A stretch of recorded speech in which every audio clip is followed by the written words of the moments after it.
News reports indicate that the CFPB is assigning an identifier to each individual and requiring that all data providers use that same identifier for each individual when submitting their data. Sir, is that true? I believe it is true in terms of the credit card collection data. For what purpose would the federal government need to track the financial habits of an individual consumer? So very important to point out, we're not seeking to identify who the consumer is. We're not seeking to monitor individual purchases, but it does allow us to see trends over a period of time in terms of balances, in terms of interest rate, in terms of impact as well. And that is really all we're seeking to do. We're not interested in individual American behavior. We're not interested in where they purchase their goods, what they're buying. We're simply interested in knowing over a period of time what happens with credit card balances. Do they go up? Do they go down? How are fees associated? How is the broader economy impacting those balances as well? And this allows us to track that type of information. We have no interest whatsoever in identifying the specific individual that owns that card.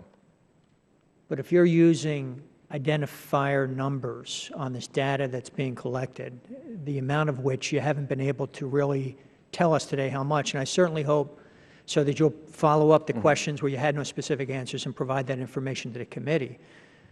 But if your Bureau is using identifying numbers to link data together, how is that not creating a consumer data file on individual Americans? Even if you don't know who that American is, theoretically, you're linking data sets together through an identification number, and you're building a consumer file on an individual. Is that not true? We're not building, we're looking at individual loan level account information. That is correct, sir.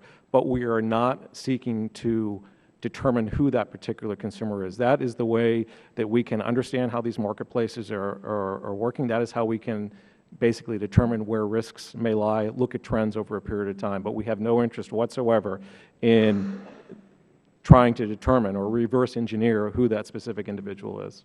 Does really, that not mean, though, that the Bureau has a picture of the financial transactions at an individual level? The only information that we're collecting is, to my understanding, it gets to interest rate, fees, previous balance, and new balance. Madam Chair, I'll yield the balance of my time to Mr. Duffy. Mr. Duffy?